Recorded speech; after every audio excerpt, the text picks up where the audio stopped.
Bienvenue sur Top Invest, la chaîne des tops d'investissement. Ici, on parle essentiellement d'entreprises de qualité. Avons-nous une opportunité d'investissement sur la compagnie Tesla? C'est la question à laquelle on va essayer de répondre en se basant sur les états financiers ici. Donc ici, ça représente uniquement mon avis et non un conseil d'investissement. Donc cette entreprise ici a été proposée par un de nos abonnés premium. Donc si vous aussi voulez rejoindre l'abonnement premium, n'hésitez pas. Nous avons trois choix ici. Donc l'onglet, le sponsor, ça veut dire merci. Donc c'est $1 par mois. C'est juste que je réponds en priorité à vos commentaires. L'onglet investisseur ici, non seulement je réponds en priorité à vos commentaires, mais également vous avez le droit de proposer des entreprises à analyser ici.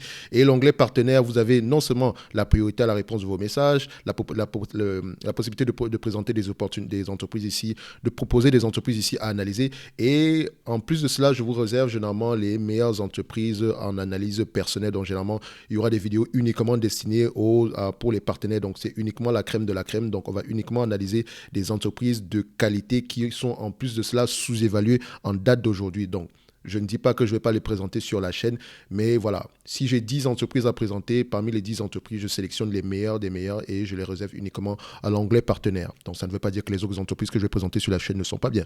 Donc, c'est juste comme ça. Donc, c'est une façon pour vous de soutenir la chaîne un tout petit peu. Donc, ici, $14-15 pour le temps que je prends par rapport à ça. Voilà, c'est cadeau. Moi, je considère ça ici. Mais après, la meilleure façon, généralement, de remercier la chaîne, c'est juste de liker et de regarder la vidéo, c'est tout. Et d'émettre également un commentaire, ça fait toujours plaisir. Donc, on va directement sur Tesla. Alors, c'est une entreprise que j'ai toujours voulu analyser depuis bien, bien longtemps. Et heureusement que j'ai été patient. Parce que vous savez tout ce qui s'est dit ici sur Tesla. Voilà, je pense que je faisais partie de ces gens-là qui avaient ce genre de narratif. Alors, c'est une entreprise que j'ai également appris à découvrir et je suis très, très surpris par les états financiers. Ok, à la fin de la journée, techniquement, Tesla ne m'aurait jamais intéressé avant 2018. Pourquoi? Parce que voilà, c'est une entreprise qui ne s'autofinançait pas, même si elle avait la capacité de le faire de plus en plus. Donc à partir de 2019, donc à partir de décembre 2019, en la lecture des rapports financiers, peut-être que j'aurais commencé à m'intéresser à Tesla. J'aurais pu commencer à m'intéresser à Tesla. Parce que là, elle s'autofinançait déjà. Donc, elle n'avait plus besoin d'émettre énormément d'actions ou bien de s'endetter pour pouvoir générer de la croissance. Donc, ça, j'aime ça. Maintenant, 2020, 2021 sont passés. Nous sommes en 2022 et ça ne fait que s'améliorer. D'accord? Tesla a des marges bénéficiaires. Je suis moi-même étonné de voir ces marges bénéficiaires-là. Je ne sais pas à quoi elles sont dues. D'accord? Soit c'est parce qu'elle est verticalement intégrée dans le sens où, quand je dis verticalement intégrée, dans une certaine mesure, dans le ssens où elle contrôle toute la chaîne de distribution. Donc, elle ne passe pas par des concessionnaires pour revendre son produit. Également, au niveau de la maintenance, voilà, elle vend également elle vend également des services. Et je ne parle pas de son côté panneau solaire, parce que je considère que ça, c'est zéro. À la fin de la journée, la majeure partie des revenus proviennent du compartiment automobile. Et quand je parle du compartiment automobile, je ne prends pas en considération les trucs, des affaires comme l'autopilote, que je pense qu'on a la possibilité de pouvoir le payer mensuellement, ou bien ce genre de choses. Ils ont la possibilité d'offrir un service supplémentaire pour un abonnement, moyennant un abonnement supplémentaire. Également, elle offre un service d'assurance à la fin de la journée, vu qu'elle prend beaucoup de données. Elle connaît à peu près votre manière de conduire, donc elle peut à peu près vous assurer à des taux, dépendamment de votre niveau de risque, à peu près correct. Donc, elle peut apprécier ce risque-là. Et vu qu'il y a des caméras sur la voiture, elle a la possibilité de pouvoir, voilà, c'est plus facile pour elle de payer, de dédommager ou pas, donc parce qu'elle a les informations directement, pas besoin de payer un enquêteur ou quoi que ce soit. Donc ici, c'est une belle entreprise, mais qui est de plus en plus complexe. Parce que si vous mettez l'assurance à l'intérieur, ça complexifie les choses. Parce qu'une compagnie d'assurance, c'est une compagnie d'investissement et ça ne s'évalue pas de la même façon qu'une compagnie lambda. Donc oui, c'est un avantage, mais également, je pense que si c'est réellement le cas, je pense à la longue, ça sera une entreprise comme, voilà, ça sera un peu comme un projet interne qu'on va devoir spin-off dans le futur. Même si Tesla, la compagnie mère, garde une position sur voilà, garde à peu près une main mise sur l'actionnariat de l'entreprise, mais ça pourrait être une option. Dans tous les cas de figure ici, on va arriver sur Tesla. Alors, quand j'arrive ici, Tesla me surprend. Dans le sens où la croissance des revenus, c'est correct. Pour une entreprise de croissance, c'est correct. Mais le volume de croissance est tout simplement phénoménal. Et ça ne semble pas s'arrêter. D'accord? Au contraire, je pense même que peut-être même il y a un ralentissement parce qu'il y a une pénurie des semi-conducteurs, etc. Mais dans tous les cas de figure, 80% de croissance au dernier trimestre, c'est tout simplement extraordinaire. Et ça ne semble pas s'arrêter là. Donc, à la fin de la journée, c'est bien, mais sachez que cette croissance aura tendance à diminuer. Pourquoi? Parce que les compétiteurs ne restent pas les mains dans les poches. Excusez-moi. Si Tesla a des marges bénéficiées ici de 15%, qui sont à peu près les marges de Ferrari, dites-vous que si c'est le processus de production, sachez que les Volkswagen Stellantis et tout le reste vont copier la même chose. Ils vont copier la même chose. Mais est-ce qu'ils auront à peu près les mêmes marges? Ça m'étonnerait parce qu'ils n'ont pas la même structure d'entreprise. Ce n'est pas la même structure en termes de... Voilà, en termes d'intégration. Donc, ici, quand on va analyser Tesla, on va l'analyser comme un animal à part entière. D'accord? Il faut le prendre avec des pincettes. Parce que si vous prenez par exemple, voilà, si vous allez le comparer par exemple à Toyota Motors, vous allez voir qu'en termes de marge bénéficiaire, Toyota a des marges à peu près voilà, 8 à 7% par là. Des marges je ne dirais pas de free cash flow, des marges nettes. Parce que généralement, le secteur automobile, c'est un secteur à capital intensif. Donc, il faut énormément de dépenses en capital ici.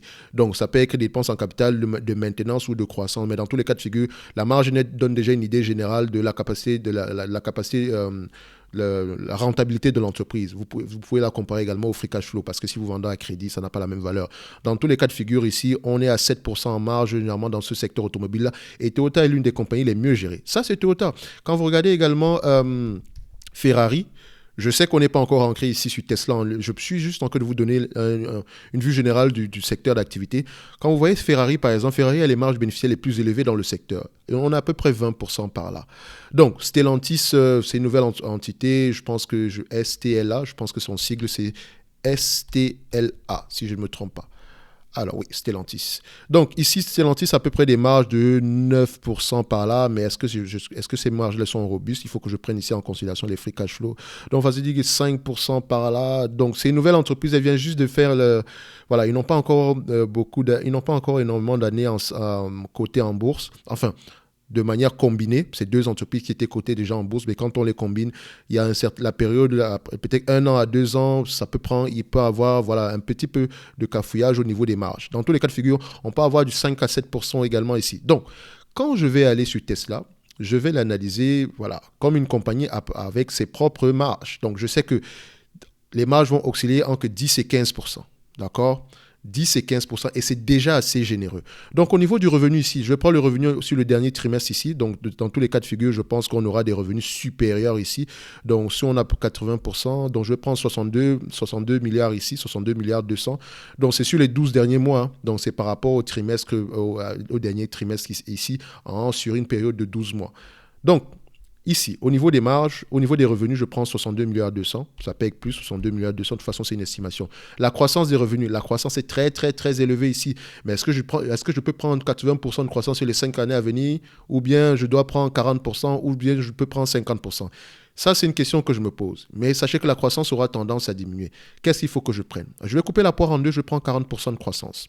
D'accord? Je peux prendre 40% ici. Dans tous les cas de figure, il faut lire les rapports financiers pour avoir l'objectif même du management par rapport aux 5 années à venir concernant les revenus. Je pense qu'il fournit ce genre d'informations-là.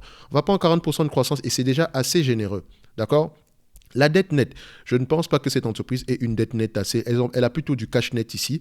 Donc, c'est une bonne chose également. Donc, non seulement elle s'autofinance, mais elle n'a pas de dette. Donc, c'est une bonne chose. Donc, on va également mettre ça ici. D'accord? Donc, on va mettre ici dette nette, on va mettre 9 milliards 700. 9 milliards 700.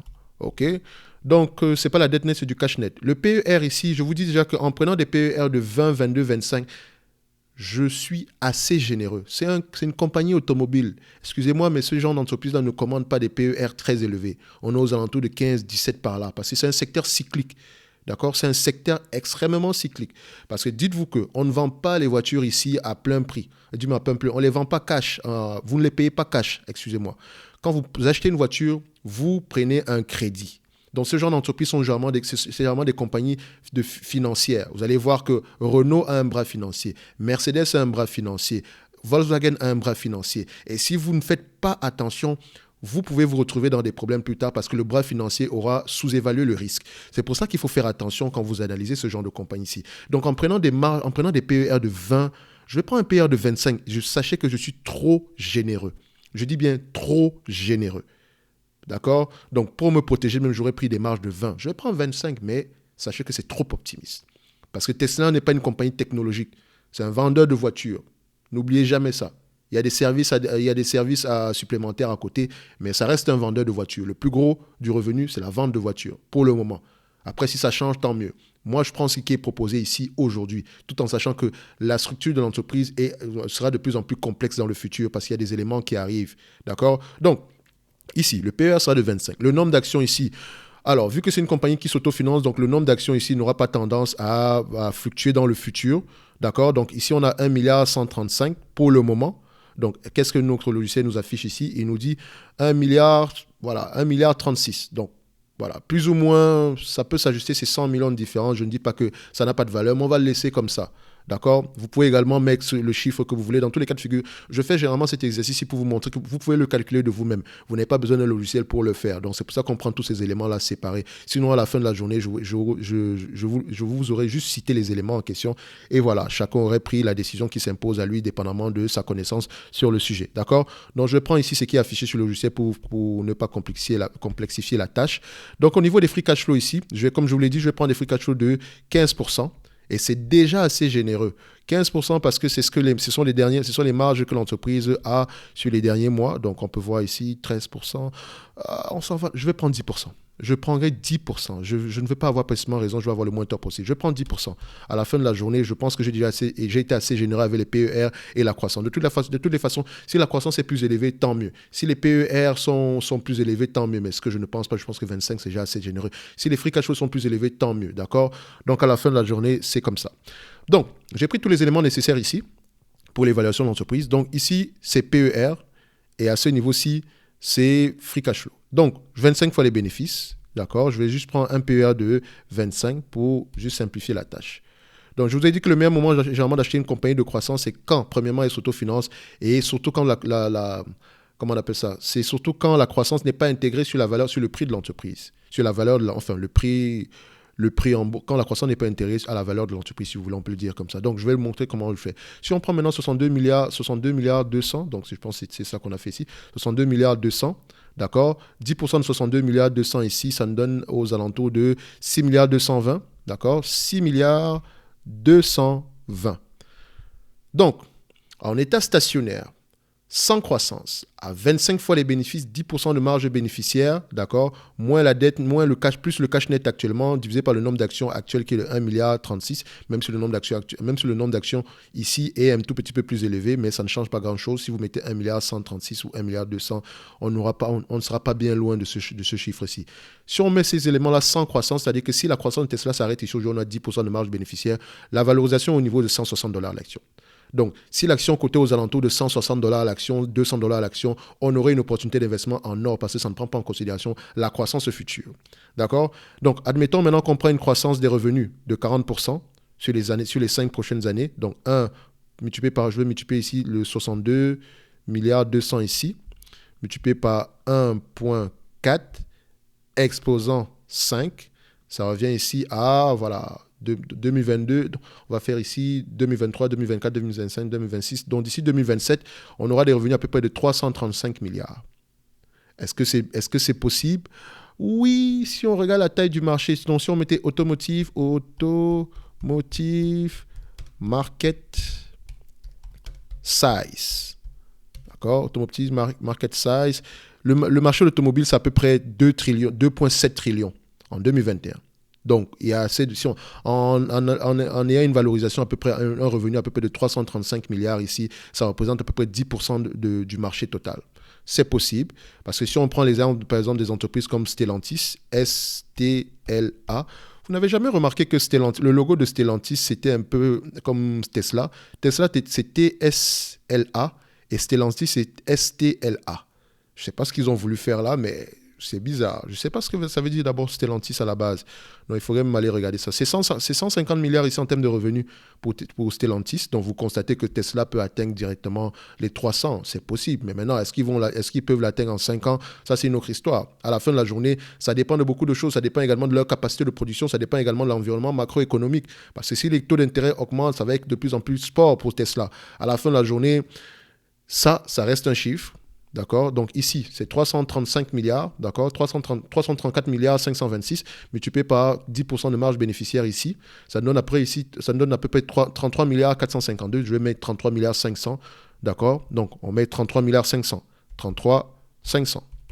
Alors, si on a 40% de croissance sur les 5 prochaines années avec à partir du revenu actuel de 62 milliards 200 et ça nous donne à peu près 335 milliards par là et 10% de ce montant-là, ça donne 33 milliards 500, 25 fois les bénéfices, donc 25 fois 33 milliards 500 divisé moins le nombre plus le cash net en date d'aujourd'hui divisé par le nombre d'actions, ça donne 817 dollars l'action. D'accord? 817 dollars l'action. Maintenant, je vais prendre la partie extrême. Même moi-même, je n'y crois pas. À la fin de la journée, franchement, c'est juste pour s'amuser un tout petit peu. Si on prend Tesla sur les 5 prochaines années avec une croissance de 80% en moyenne en termes de revenus, ça revient à multiplier le bénéfice actuel, le revenu actuel ici par 19 fois les bénéfices, donc 19 fois, pas 19 fois par 19, donc ça fait 62 milliards 200, donc croissance de 80% sur les 5 prochaines années, d'accord? Ça revient ici à un revenu à peu près de 1 trillion. Donc près de 50% à peu près du marché total de l'automobile d'ici 5 ans. Même moi-même, je n'y crois pas. Avec des marges de 10% ici, ça nous donne à peu près 118 milliards en termes de free cash flow, multiplié par 25 fois les bénéfices ici, ça donne à peu près 2 trillions par là. D'accord, 3 trillions par là en termes de capitalisation boursière. On divise par le nombre d'actions en date d'aujourd'hui. On va mettre ici 110 millions pour faire rapidement. Ça nous donne aussi à peu près une valorisation aux alentours de 2685 dollars. Même vous n'y croyez pas. Parce que Tesla n'aura jamais 50% du marché total. Au mieux, ils vont avoir 10, au mieux, ils vont avoir aux alentours de 10%, 15%, 25% si on est même gentil. À la fin de la journée, ils n'auront jamais 50%. D'accord? Donc, si vous pensez que Tesla va arriver à 2700 dollars, calmons-nous. On va se dire réellement que c'est impossible dans l'état actuel des choses. Donc, ne rêvons pas, annulons cela. Donc, ce qui est plus probable ici pour nous, c'est avoir peut-être des marges plus élevées que ça. Au lieu d'avoir des marges de 10%, on aura peut-être des marges de 15%. Ce qui veut dire, si on prend 15% de marge bénéficiaire ici, ça va nous revenir ici à, voilà, au lieu d'avoir ici 335 milliards, comme c'était le cas ici, on prend 15% de 335 milliards ici, donc j'arrondis bien sûr, ça donne 50 milliards ici, donc je mets 50 milliards. Fois 25 fois les bénéfices, bon, la dette nette divisée par le nombre d'actions, on aura une valorisation de 1215 dollars. Donc, Tesla, à l'état actuel des choses, sans croissance, 10% de marge bénéficiaire, avec à 25 fois les bénéfices, ça nous donne ici une valorisation à 159 dollars, 160 dollars l'action. Si on a une croissance de 40% sur les 5 prochaines années avec comme marge bénéficiaire 10% de marge bénéficiaire, à 25 fois les bénéfices, plus la dette nette ici, plus le cash net, divisé par le nombre d'actions, ça donne à peu près de 817 dollars l'action. Si on a maintenant toujours une croissance de 40% sur les 5 prochaines années. D'accord, ça revient à peu près un revenu à peu près de 335 milliards. 15% de ce montant-là divisé par le nombre d'actions en date d'aujourd'hui, ça nous donne à peu près 15% de ce montant-là multiplié par 25 fois les bénéfices divisé par le nombre d'actions en date d'aujourd'hui, ça nous donne à peu près une valorisation aux alentours de 1215 dollars l'action.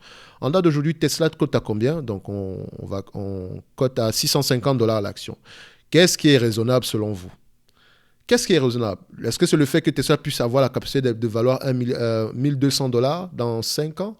Ou bien Tesla puisse avoir la capacité de valoir aux alentours de 800 dollars? Moi, je me dis que la valeur de Tesla est aux alentours de 817 dollars. Donc, le prix actuel serait juste correct.